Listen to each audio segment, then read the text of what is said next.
Hello guys, welcome back to our channel. आज हम बात करने जा रहे हैं पायरेट्स यानी कि समुद्री लुटेरों के बारे में। आप सभी ने कहीं ना कहीं कहानियों में या फिर मूवीज़ में तो देखे होंगे या फिर सुने होंगे। ये प्रमुख रूप से समुद्र में छुपकर रहते हैं और समुद्र में जाने वाले व्यापारी जहाज़ों को लूट कर अपना रोजी रोटी चलाते हैं। यह सब लूटना कब शुरू हुआ यह तो कहना बहुत ही मुश्किल है, लेकिन इसका कारण यह है कि जब से इंसानों ने पानी के रास्ते पर अपना व्यापार शुरू किया तब से यह सब होना भी शुरू हो गया था। लेकिन 1650 से लेके 1730 के बीच समुद्र के अंदर लूटपाट करना हर एक दिन की कहानी की तरह हो गया था। इस समय को गोल्डन एज ऑफ पायरेसी मतलब लुटेरों का सुनहरा समय भी कहा जाता था। कभी ना कभी हम सबके मन में यह प्रश्न तो आते ही होंगे कि 16th और 17th सेंचुरी में जब आधुनिक टेक्निक का इतना ज़्यादा विकास भी नहीं था तो तब यह सारे समुद्री लुटेरे कई महीने तक समुद्र में अपने आप को कैसे ज़िंदा रखते होंगे। तो इसका जवाब यह है कि वे समुद्र के अंदर जाने से पहले कई सारी चीज़ों की तैयारियां भी उन्हें करनी पड़ती थी। सबसे पहले उन्हें खाने पीने के सामान के ऊपर ध्यान रखना पड़ता था। उस ज़माने में फ्रिज वगैरह की सुविधा तो थी नहीं, खाना सड़ जाने का खतरा रहता था, इसीलिए वो ऐसी चीज़ लेके जाया करते थे जो कि बहुत दिनों तक खाने लायक रहे। उदाहरण जैसे कि नमक में भिगोए हुए मांस, फर्मेंटेड सब्जी, हड्डियों का सूप, सी बिस्किट्स को मैदा, पानी और नमक को मिला के बनाया जाता था। सी बिस्किट्स कई सालों तक खाने लायक रहता था। 1869 के सी बिस्किट्स आज तक भी मौजूद है। सी बिस्किट्स की एक ख़राब चीज़ यह थी कि वे बहुत ही ज़्यादा सख्त थे और उन्हें खाने के लिए उन्हें कॉफ़ी या पानी में भिगोकर नरम किया जाता था। अगर उसमें कीड़े लग जाए तो उन कीड़ों को निकालकर भी उन्हें खाना पड़ता था।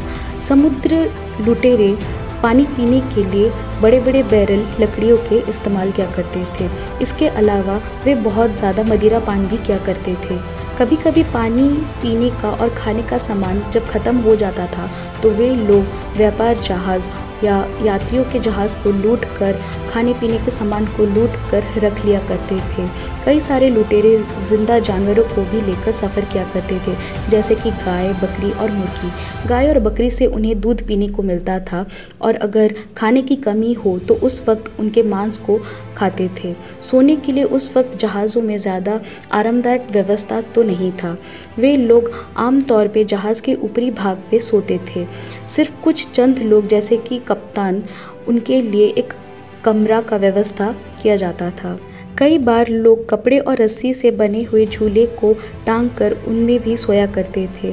जब जहाज़ चलती थी तो वह झूला भी झूलता था और उन्हें बहुत ही आरामदायक नींद भी मिलती थी। समुद्री लुटेरे अपने स्वच्छ को लेकर ज़्यादा ध्यान नहीं देते थे। कई बार वे बिना नहाए भी रहते थे और एक ही कपड़े में कई महीनों तक अपना गुजारा किया करते थे। धूप में अपने शरीर को ठंडा रखने के लिए वे समुद्र में थोड़ी सी डुबकी लगाया करते थे, लेकिन अच्छे से नहाते नहीं थे। इसकी वजह यह है कि आसपास घूमने वाले बड़े बड़े मछली यानी कि शार्क का उन्हें डर था, क्योंकि जब जहाज़ से बचा हुआ खाना वगैरह फेंका जाता था नीचे पानी के अंदर तो उन्हें खाने के लिए छोटी छोटी मछलियाँ जहाज़ के पास आती थी और उन छोटी छोटी मछलियों को खाने के लिए बड़े बड़े शार्क जहाज़ के आसपास घूमा करते थे। शौच वगैरह करने के लिए उस समय जहाज़ में कोई सुविधा नहीं थी, इसीलिए वे रस्सी पे लटक कर अपना शौच वगैरह का काम किया करते थे। उनके लिए सबसे बड़ा चुनौती था कि खराब मौसम और समुद्री तूफान।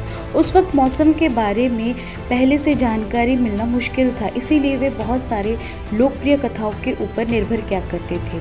उन दिनों वे लोग लोकप्रिय कथा और बहुत सारे अंधविश्वास के ऊपर यकीन किया करते थे, जैसे कि red sky at the night sailors delight and the red sky at the morning sailors takes warning. इसका मतलब ये होता है कि अगर शाम को आसमान का रंग लाल होता है तो यह जल यात्रा करने के लिए अच्छा होता है, लेकिन अगर सुबह आसमान का रंग लाल होता है तो मौसम खराब होने की आशंका होती है।